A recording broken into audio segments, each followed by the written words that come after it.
පැංචයි චුට්ටයි පොඩි කාලයක්ම පපා කැට් ගෙදර හිටියේ නැහැ. පපා කැට් හිටියේ රට. පොඩි පැටව් දෙන්නෙකුත් එක්ක මමා කැට් වැඩ කරගත්තේ හරිම අමාරුවෙන්. ගෙදර වැඩ, පැටව් දෙන්නගේ කෑම හදන එක, පැංචයි ඉස්කෝලේටත් චුට්ට මොන්ටිසෝරියටත් එක්කගෙන යන්නේ ඒවා. එයාලගේ අකුරු කියලා දෙන ඒවා, මේ හැම දෙයක්ම මමා කැට් ඒ කාලේ කළේ තනියම. ඉතින් ගොඩාක් මහන්සියෙන් තමයි මමා කැට්ට මේ හැමදේම කරන්න සිද්ධ වුණේ. ඉතින් මමා කැට් බත් උයනකම්, රෙදි සෝදනකම් පැංච කැට් තමයි චුට්ට කැට්ව බලාගත්තේ. පැංචත් චූටි පැටියෙක් වුණත් මමා කැට්ට වැඩ කරගන්න පැංච කැට් උදව් කළා. නංගිව බලාගෙන, නංගිට සමහර වෙලාවට කවන ඒවා, නංගිත් එක්ක සෙල්ලම් කරලා එයත් එක්ක අකුරු ලියන ඒවා, සෙල්ලම් ගෙවල් දාලා සෙල්ලම් කරන ඒවා හැමදේම කළා. චුට්ට කැට් අක්කත් එක්ක දවසම ආදරෙන් සෙල්ලම් කළා. ඉතින් මමා කැට් චූටි පැටව් දෙන්නත් එක්ක දවස ගෙවන එක ගොඩක් ලේසි කළේ පැංච තමයි ඒ කාලේ. දැන් නම් මේ දෙන්න රටවල් දෙකක උසස් අධ්‍යාපනය හදාරන ලොකු පැටව් දෙන්නේ. ඉතින් බලන්නකෝ පැංච කැට් කොච්චර ආදරෙන් චුට්ට කැට්ව බලාගත්තද කියලා.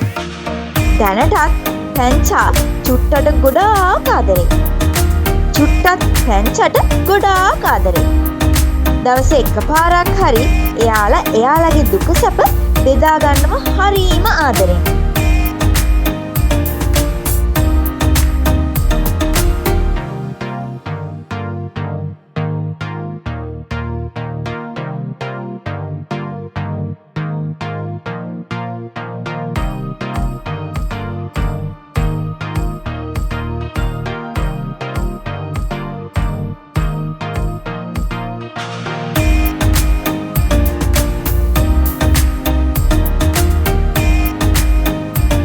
මමා කැට් ගෙදරට බඩු ගන්න සුපර් මාකට් එකට යන්නේ මේ දෙන්න එක්ක.